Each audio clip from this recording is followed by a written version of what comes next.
Greetings and salutations to you all. This is DeeDee Moonflyer. Welcome to Twilight Tonic, your weekly voyage to points distant and parts unknown. We'll discuss all things paranormal, spiritual, weird, and wonderful.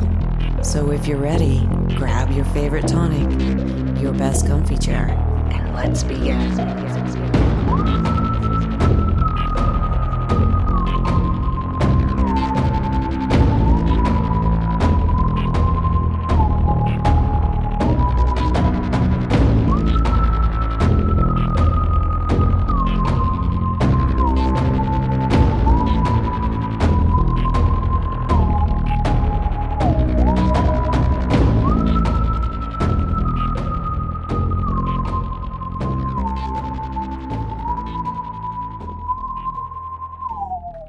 Welcome to Twilight Tonic. Tonight we have Michael Kopf, investigator, channeler, Reiki master, storyteller, and author. He's going to share his amazing journey, and we're going to talk about his new book. Oh my gosh, Michael, I can't talk tonight. How are you? I'm doing just fine, and I so needed that laugh right now. Seriously, I can remember when did I interview you last? Like a year and a half ago? I believe so. Yeah, you've come a long way. How do you feel?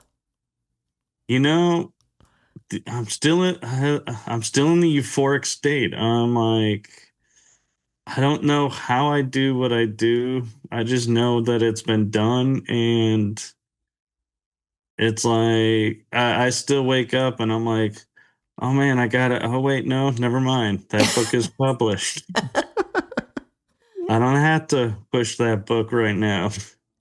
I got to work on the other one. And I have an awesome editor, Selena Ingles, and she's also an amazing artist. And so she does my covers. And so I try not to hound, but I check in, every couple of days, and just when we're actively working on stuff so I can keep track and not get lost in the shuffle. And so I don't hold her up with her, going, well, I'm waiting for you to approve this. And I'm like, oh, I didn't know I had something to approve. Let me go look. Well, there's a lot more than people think doing a book, isn't there? Oh, there is. I mean, a lot of people think you just put words to paper and boom, you're done. But you gotta check the grammar, you gotta check the spelling, you gotta also check the weirdest way to put it is the fluidity of it. I mean, because it's not liquid, but it symbolically is, I guess you could say. And so you got to make sure everything's flowing and doesn't have disconnects. And you're like, okay, I got to fix that because you want the story to flow. And then you also have to look at, am I rambling in spots? Am I repeating in spots? And yeah, there's a lot. And I have to say, for the people that have been helping me so far edit, because my next book that's coming out, I actually had 2 people help with the editing. I so have so much awe for them because they sit down out of the kindness of their heart and for their job to read for all that information and to make sure. And it's like, man, it's like, I can't imagine sitting there and joyfully going, okay, I think this was on page 5. I'm on page 30. Let me go back and make sure. Nope, it's different. Okay, we can move on. It's like, oh, keeping all that straight, I'd be like, yeah, I don't have the mindset for that. Well, there's some amazing people out there that do work like that. And you're pretty amazing because you remember your first paranormal encounter when you were 2 years old. I do. It's been unfolding, and I think I've actually, since we last talked, I had some clarification to it, and it was kind of funny how it came about. Is I was telling the story on an interview, and when it was over, I went to talk to my mom and say, what'd you think? How did it play out? And she laughs and goes, "Why do you keep telling everybody it happened in the attic?" I'm like, "What are you talking about?" She goes, "It was on the second story, and I put the plywood over the vent opening. It was winter, so you were in your winter clothes, and somehow the board got moved, and that's when you fell in." And I was like, "Oh, this is good pieces to have." So now I've corrected the story. And I'm Wow. like, yeah, So so tell the audience, because, they might not have heard the last interview with you. Tell them a little bit about that story and what you remember.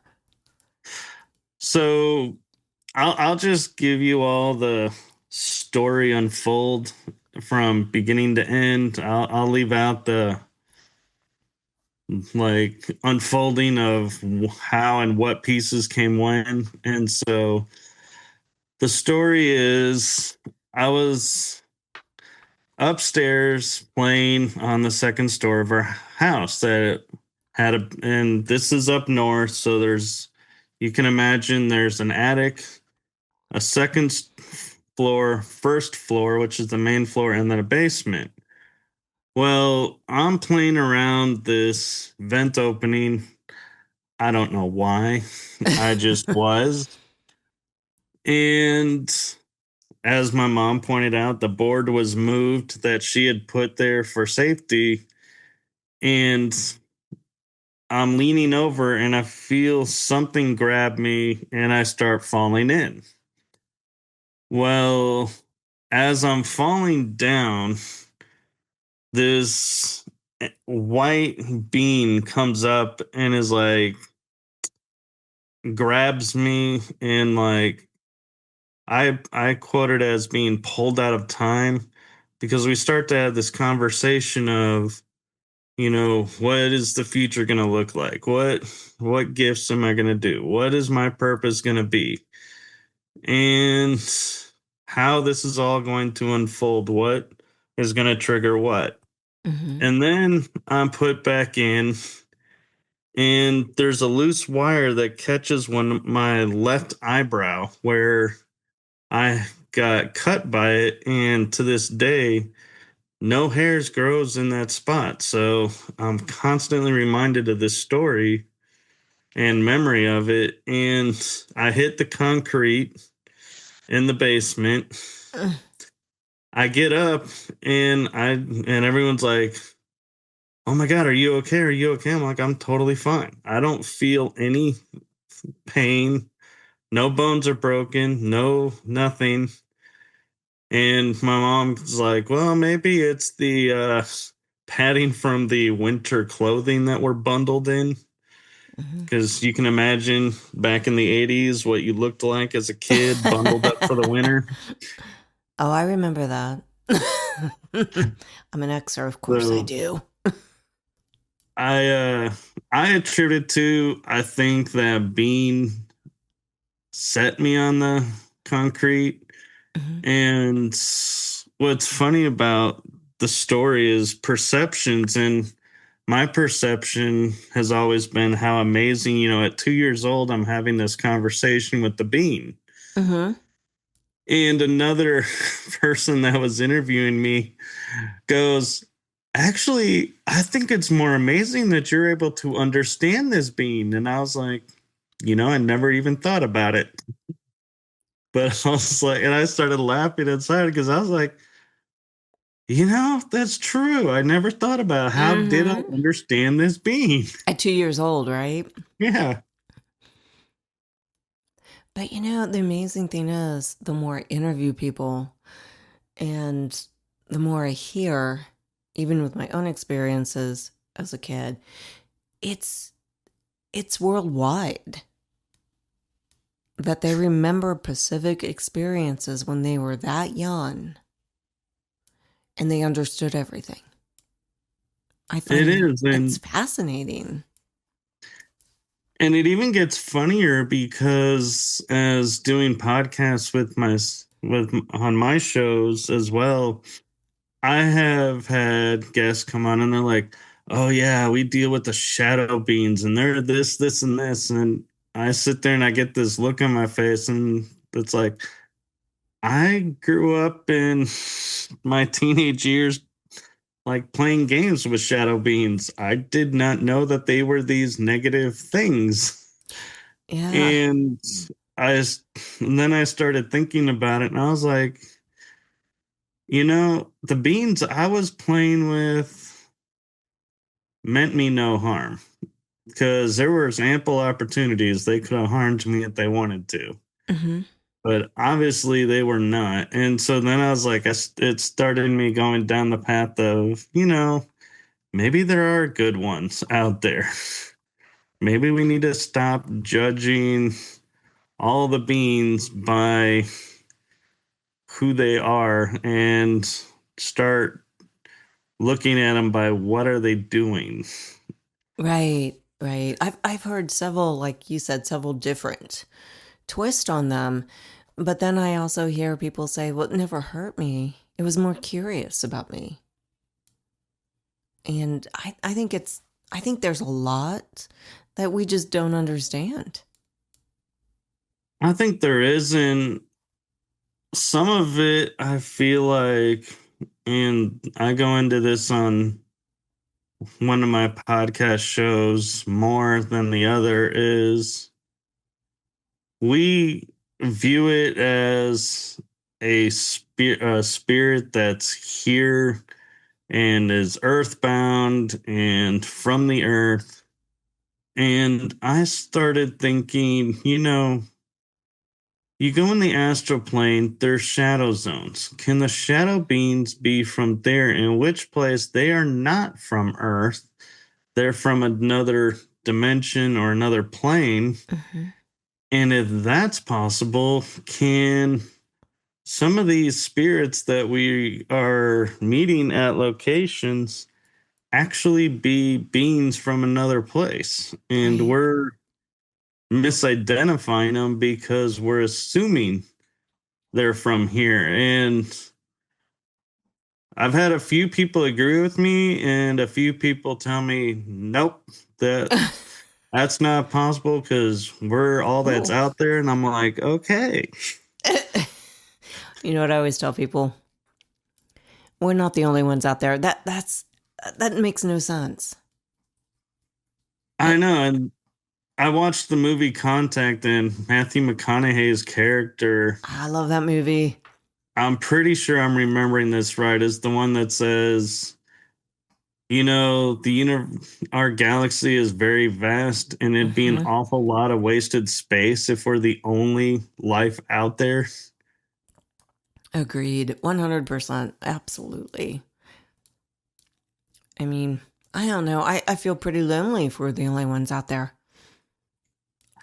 I know. It's like, what's out there to explore then? If we're all that there is, it's like, why go out and explore space and see what's Right. out there? Because we have our own world. Why do we need more worlds? And I think it's not our desire to explore and see what's out there.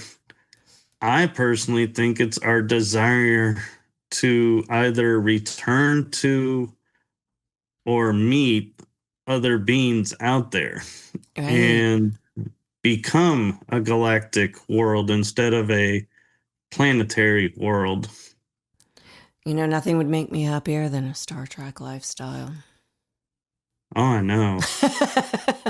People always look at me like, you're a nerd, aren't you, Dee? I'm like, yeah, well, it's true.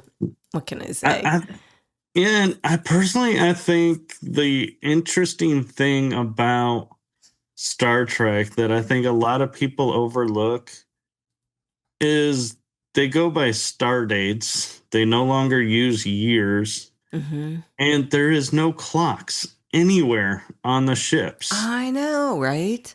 everybody just seems to know what time to show up for their assignment. And I mean, you hear every once in a while, oh, I missed my wake up call. I'm sorry, I'll be right there. So they have a wake up alarm. But it's like, you look outside and you're like, it's pitch black. It's noon. You look outside at midnight. It's pitch black. It's like there's no way to look outside to say, hey, it's the daytime. I should be at work right now. I always tell people, I'm like, you want the next prediction in technology? Watch Star Trek. And they're like, what? I'm like, yeah. I said, look at the old Star Treks. They predicted so much technology. The iPad. The flip phone. The flip phone. Yes, yes. Oh my gosh. It's the tablets. It's just so amazing. It really is an amazing series. And you know what? Technology that people take for granted, nobody realizes comes from Star Trek. What's that? Which one? The sliding doors. Oh, yeah. When you walk up and a sensor reads and opens the door for you. I never thought about that. That did not exist until the original Star Trek. Oh my gosh. See, one more thing I didn't know. That Star Trek predicted. Oh my gosh. Now, Michael, you traveled to the Mediterranean. I have too. I was in Turkey 4 times for dance research and music studies.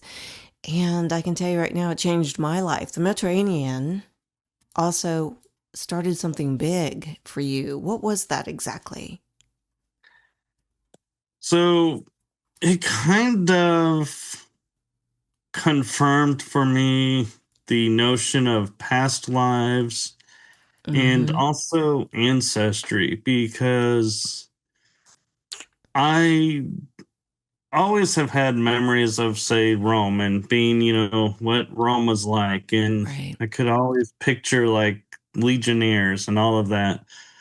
And so when I went to Rome, it's like I felt like this deep sadness and anger that Rome was like being erased from Rome. And I know that's hard to understand, but what you have to realize is like the Circus Maximus. Yeah. Everybody knows that from reading history and all the stories. You go there and it's a dirt patch surrounded by grass. There's no building anymore. And they go, oh, well, the building was torn down to build a church over here, or this building over here. I'm like, what? It's like, why did you destroy a national monument treasure for a building? And the Pantheon, that's supposed to be the house of the gods. You go in there and now it's statues of saints and angels. All the gods have been removed. It's like, why? What harm did it do to have that? If you don't want them in the Pantheon, at least put them in a museum somewhere. Instead, they got sent away to the basement of the Vatican. Oh, that's no surprise now, is it? Well, they say they destroyed them. I kind of think they're in the basement of the Vatican because they are pieces of artwork that, has value. So I feel like the church would have saved them. Yeah. But, and as I mentioned with the Legionnaire, everybody knows the Roman legions, the mark of the legions. It's, the SPQR. It's like a symbol of honor and tradition and duty that is like the foundation of most military. Do you know where you find that mark now in Rome? Where? The manhole covers to go into the sewer. Oh my gosh, really? I was like, that is horrible. And I'm not as charged now when I think about it, but man, I was like really like not experiencing Rome in a joyous way, seeing all of this, and I realized, yeah, it's got to be not only my Roman DNA, but past lives, like, and I would sit here and in my head, I would hear, what did we die for? What was what was the purpose for what we did? Because it's now all just pretty much wiped away. Mhm. Nobody cares, so to speak. And it's just interesting. And I commend, paranormal investigators now who are out there that are like, we're going to this site because this is history. This is our history happened here. We need to preserve this and tell its story. And I was surprised here in Texas that as much pride as Texans have in Texas, Mhm. there is part of the Texas history that's being erased right before their eyes, and nobody seems to notice. And what that is I went in April to San Antonio and to Goliad. Mhm. And in San Antonio, we went there first, and we were staying in a hotel, the Crockett Hotel, right behind the Alamo. Mhm. And we went and toured the Alamo again because, you're in San Antonio. Well, tour the Alamo. It's Right. part of your history, It's nice to visit it every time you're there, and pay homage to the history. Well, all the videos and all the guides were talking about, yeah, here's the battle cry of Texas, and San Jacinto was remember the Alamo. And I was like, wait, there's another part to that battle cry. You're supposed to say, remember the Alamo, remember Goliad. But they don't say the Goliad part.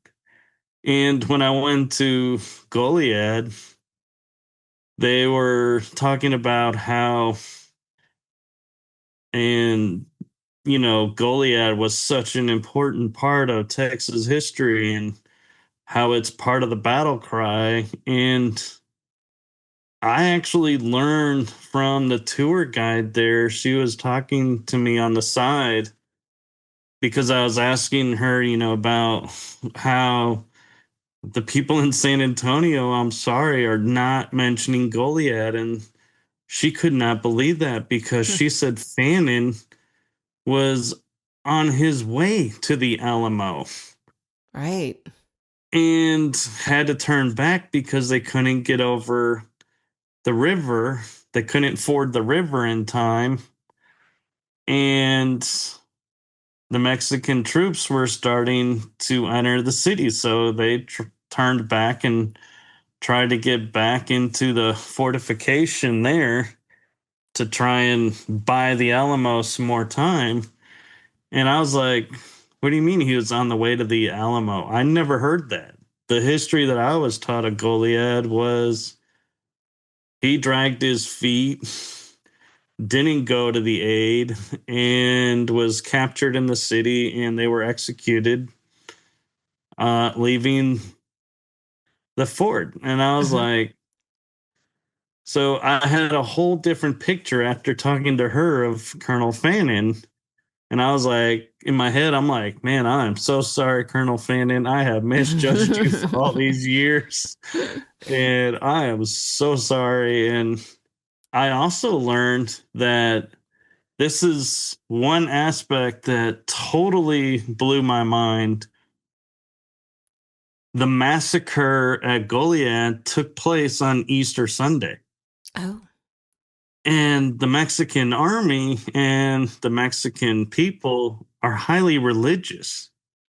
So I was like, how did they massacre all these people on such a religious holiday?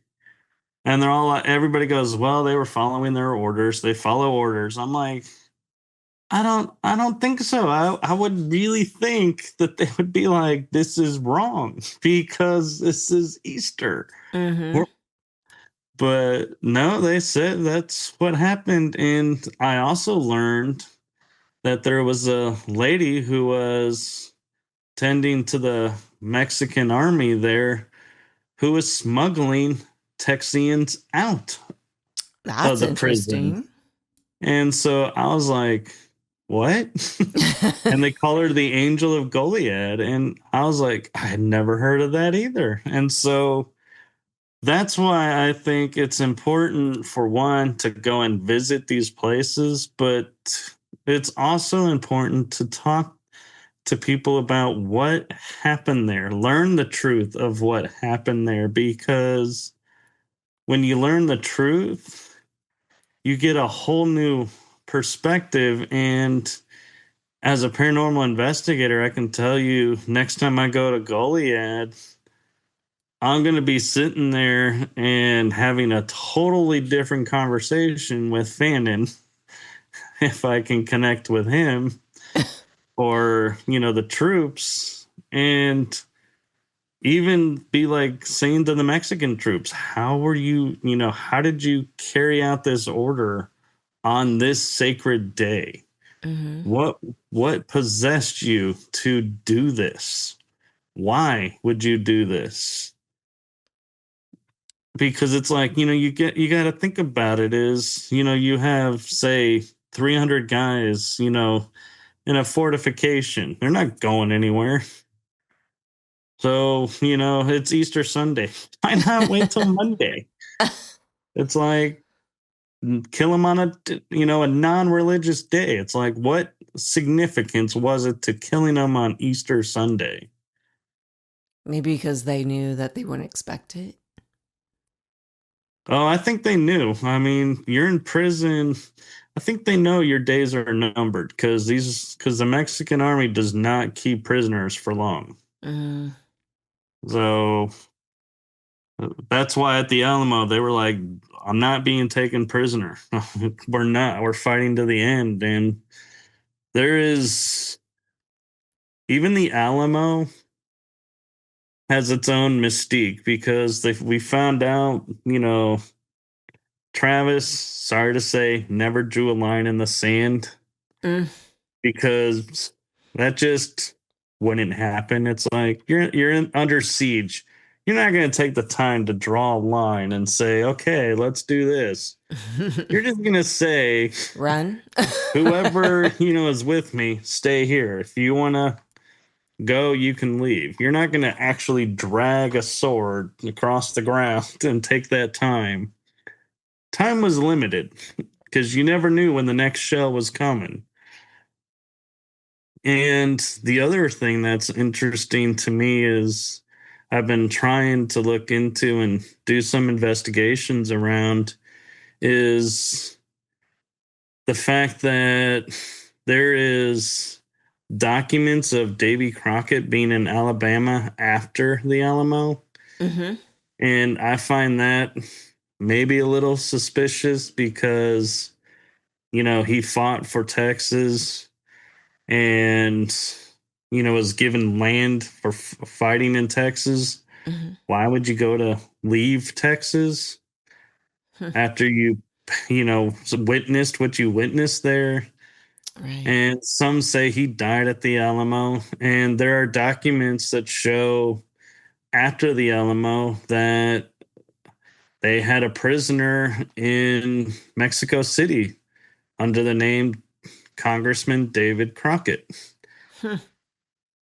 And we people want to dismiss that, but when you look at, logistics and you look at possibilities, you got to think if you're the general of an army and you're also the leader of a nation, you got to pay for this army, you got to pay for this war, you got to pay to for the supplies. This all costs a lot of money. And your people, if you charge them for it, are not going to be happy with you. And you have a U.S. congressman in the Alamo, even though he, left Congress, and they always keep that distinction, as being a congressman. The American people would have paid a large sum of money to have him released Hmm. so he could have funded the war off of him. So it kind of, in my opinion, makes more sense that Crockett survived the Alamo because he was worth more alive than dead. But, you know, there's little proof here, little proof there. All the people that died in the Alamo were burned, so we don't really know. Right. I think we change history all the time, especially in the past 10 years.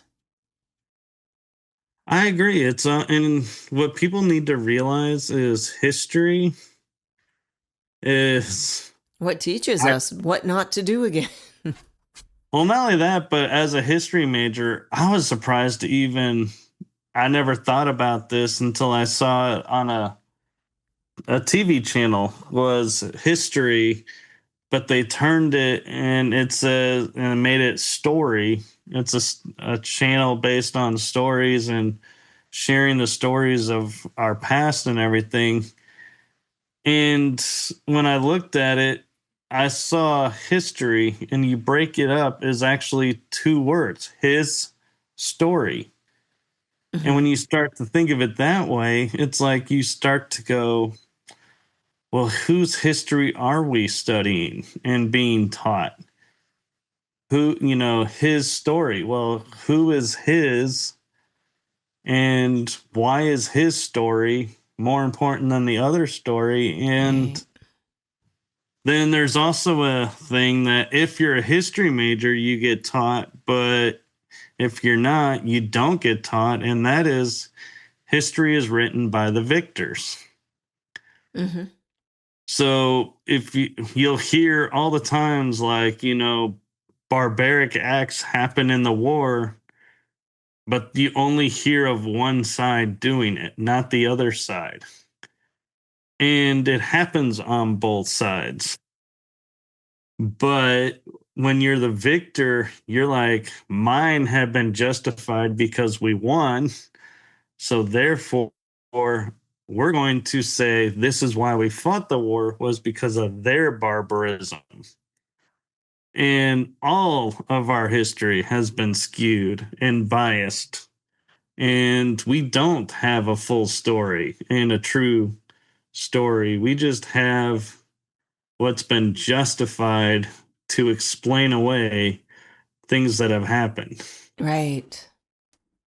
Exactly. Now, Michael, you've seen UFOs and UAPs throughout your lifetime, correct? I have. Yeah, I the reason why I always find that so interesting, that's how my journey started with my mother. Because when she was pregnant with me, that's what started her whole spiritual journey. She saw a UFO when she was pregnant with me in upstate New York. And it just started a change in her life. How did those sightings compare to your spirit world experiences? Well, for one, it really opened my eyes that the world that we know is not the world that we know, that there are things happening in our world that we can't explain away. And unfortunately, growing up, we were brought up in a world where if you talked about something that was outside of the norm, you were ridiculed, drugged, and pretty much locked away. And so you learned quickly, don't say anything. Where the world we're in today is different to where we can talk about some things that we see that are not in the norm but you still have to be careful what you say and how you say it because we still aren't fully free to speak about things, and we're getting there. It's just taking time and patience, but I always like to take notice, as like you and I are talking about UFOs today. If you asked us that when we were growing up, we wouldn't have no words for you because we'd be like, nope, can't talk about that. I want to stay safe. I want to stay alive. I want to stay outside and able to do what I want to do. So, nope, not mentioning the word UFO. Interesting. I'm a kind of person with me, with what's happened in my family, when my mom did see that, how it changed. And I think maybe I'm a little too brave about it still. And that's what started my journey in podcasting and stuff, to find out those answers. What do you think in the next 5 years is going to happen? Do you think the government is going to come out? Do you think we're actually going to see what's going on?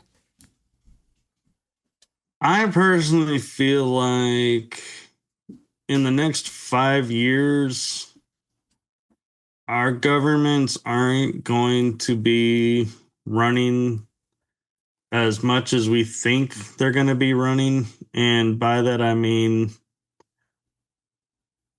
the UFOs. I have a strong feeling UFOs and other beings that are here to help are going to view what's going on and saying, you know what, you've had time to acclimate. You've had time to choose whether or not you're going to accept or not. So those who are ready, we're coming and we're going to introduce ourselves and we're going to do it on our terms. And no more of this. We have to get the whole planet to be prepared and ready. It's because I think they're aware of as much as we are. You're never going to get 100% on board. Mm-hmm. There's always going to be a certain number who are going to be defiant and say, nope, there is no other beings out there, or our government would tell us that there were. And so I don't believe they're going to come because our government hasn't told us they are. And so I feel like they're going to take matters into their own hand and disclose themselves as they see fit to those who are truly ready and truly wanting to experience what's out there. And I think there's going to be a schism that's unlike anything we've ever experienced, to where you're going to have those who believe are going to be of a mindset on, like, say, the way I've had it described is, like two cosmic trains. One train is the believers, and the other train are the non believers. We're still here, we're all still in the same space, but the ones who believe in ETs and other worlds and other races, they're going to have an experience here much different than those who refuse to learn. And from what I've understood from talking with people about it, is it's not a you have like 5 years to decide and you're forever locked into that decision. Is you can choose to go back and forth. And the one thing that we always laugh about when we say that is, the non-believers can see how much better life is by the believers, so to speak, and can decide, hey, I'm ready to believe now and join the train of the believers. Mm-hmm. And the part that we laugh about is if you're a believer and you're like, no, I've changed my mind. I don't want to believe anymore. And you can go to the train of the non believers, but you're never going to be able to erase from your memory everything that you've seen and experienced. So the bottom question that always comes up is, why would you choose that? knowing what you know, why would you choose to turn your back to it and make your life harder? And it's like, that's a really good point. Why would Hmm. you? And so, yeah. And I mean, I, and to go back and touch a little bit on what you asked, about, UFOs, changing my perspective and spirituality, I think it strengthened it and gave me more clarity and understanding of concepts that I grew up with and was feeling inside. So it's like I felt more validated, but Right. it's just, I always like to make a point of how it's we standing on the shoulders of those who defied the norms of society to be where we are today. And so I always like to pay homage to those people who have sacrificed in a way to make it to where we can say the word UFO and not worry about being deplatformed or, someone coming to your door and saying, you're not supposed to be talking about this. All right. UFO is a mainstream word now. So that I always like to, remind people the growth that we're making because it seems like at times, looking at the world, that nothing's changing.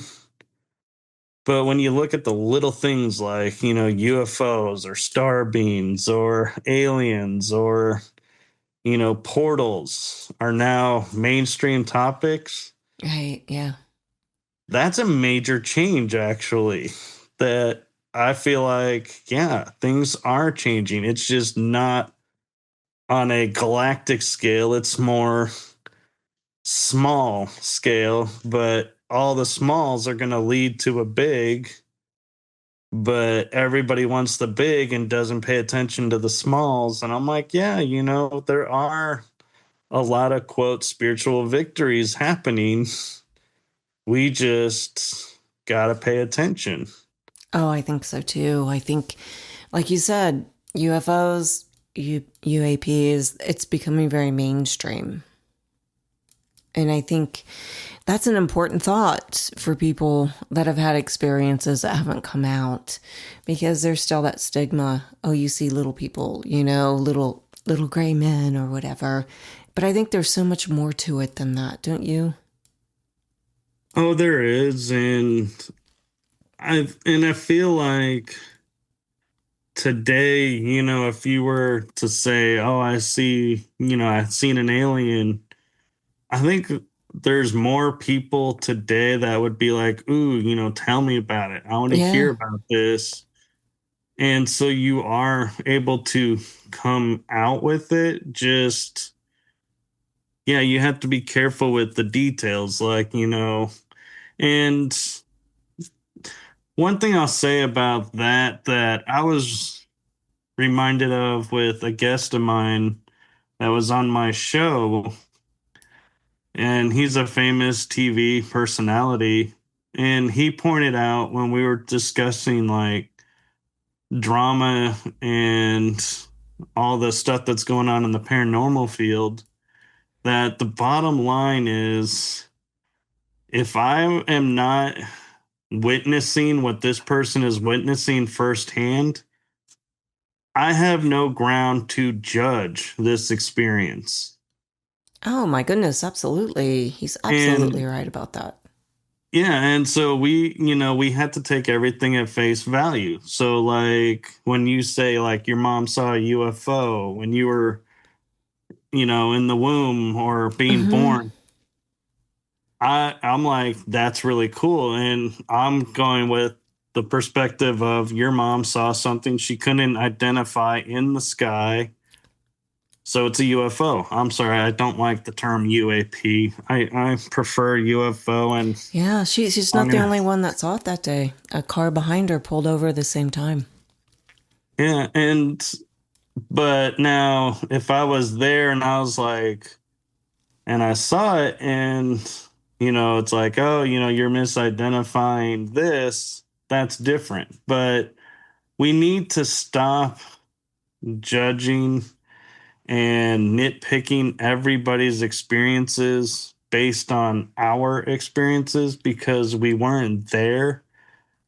Oh, But with gosh, that being absolutely. said, if you show me a video where I see string pulling a door closed, I'm going to call it out as, you guys are faking evidence with that string on the door. And I'm sorry, but That was yeah, great. I see the string. I'm like, fishing line is really hard to see, but there are times that filament will show off light and it'll create like a second of a nanosecond to a second of a glare. Mm-hmm. And if you're looking and you see it, I'm sorry, I'm calling it out. I'm like, yeah.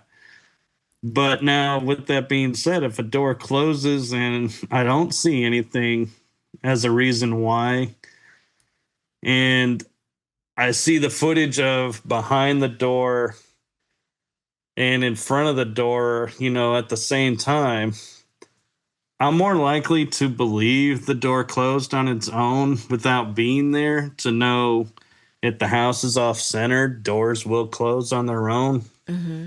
So that's one explanation. But not being in the room, I can't tell you if that's what happened. So I'm like, hey, door closed on its own. Cool. Yeah, and But you know what I find really interesting too? I don't know how your experience is, but through my experiences, they always happen when I don't expect them. I wouldn't have time to film them. I'm like, wow. oh, I know. I'm like, what the It's heck? What was that? Okay. Yeah, I have a lot of people like when I say like my shirt got plucked from behind, they're like, "Oh, so you got a picture of that?" No, nobody thought to take a picture of because nobody knew it was going to happen.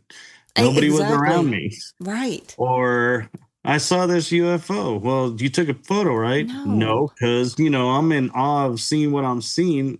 I wasn't thinking about taking a film or video of it. And lately, I've been doing that more and taking, footage of things. And I have a friend in uh, Canada, Priscilla, that she opened my world in a major way of I look in the night sky and being in a city, I assume all the lights that I see up there are stars. So I thought nothing of it. Well, she taught me that some of those stars up there are not stars. And so I was like, I challenged her and I took footage and I filmed like what was a star. Hmm.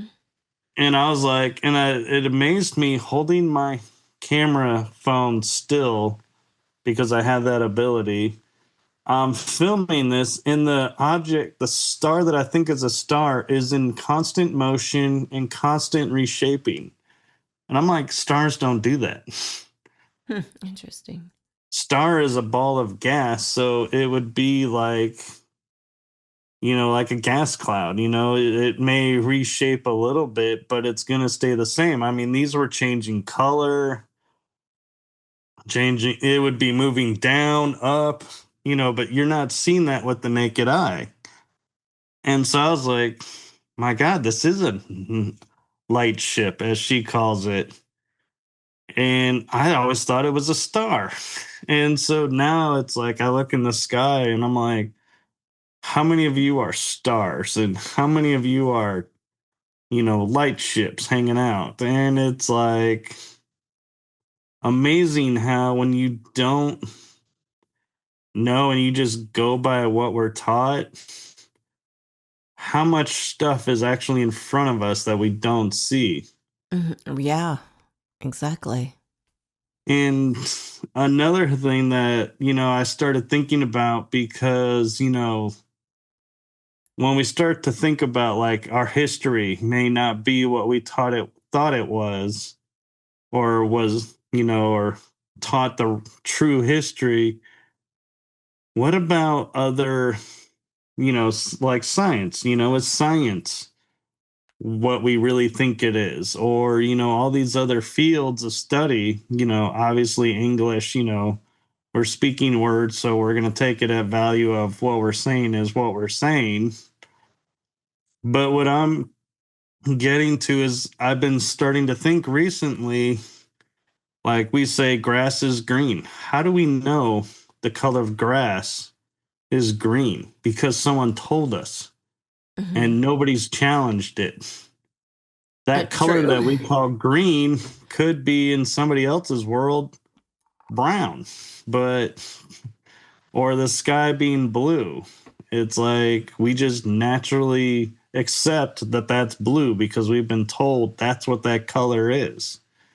But when we think about it, somebody had to give it a name. So we don't realize a lot of the things that we identify, everything we identify in this world, one person named and we all accepted. Mm. And I don't mean, like the same guy invented the name fence, post, tree, flower. I mean, one person said the sky is blue, and everybody goes, hey, the sky is blue. Another person said, these wood slats and this formation makes a fence. Okay, this is now fence. And we take for granted a lot of the things that we look at and identify, like trees, that they're trees because that's what we're told. But what if that's not what they are? Right.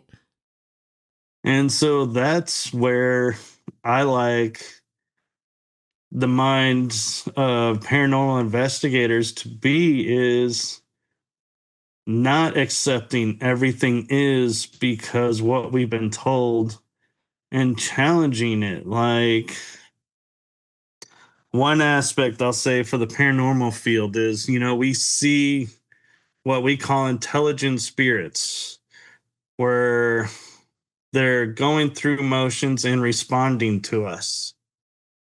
And we're thinking this person has intelligence. We're able to talk to somebody from the past. My deal to them is, how do you know the veil between timelines or parallel universes or dimensions is super thin there, and you're seeing somebody in another dimension, another timeline, another, universe, and you're able to communicate Right. because the veil is so short? How do you know that's not happening? Or, when we see a spirit walking up what used to be stairs that are no longer there, we view them as floating up. Well, no, they're walking on the stairs that were there when they were there. But I challenge people to sit there and say, or are there stairs where their world is? And we're only able to see a small part, not their whole world. So to us, it looks like floating because we don't recognize what they call stairs as being stairs. So our mind can't perceive it, because that's the trick of the mind. Right. We've Yep. been taught our mind tells you all the atoms that are holding your computer on a table. That table is all the atoms solidified into a mass that you identify as table. It's not a solid object. Your mind makes it a solid object. And so when you think about it that way, it makes sense how you could have a spirit walking or floating up in the cloud, like we call the clouds, or in a building where there's no stairs, because they're walking up something we can't identify. So our mind makes it disappear. Hmm. So we can only see what we can identify. right? Well, yeah, exactly.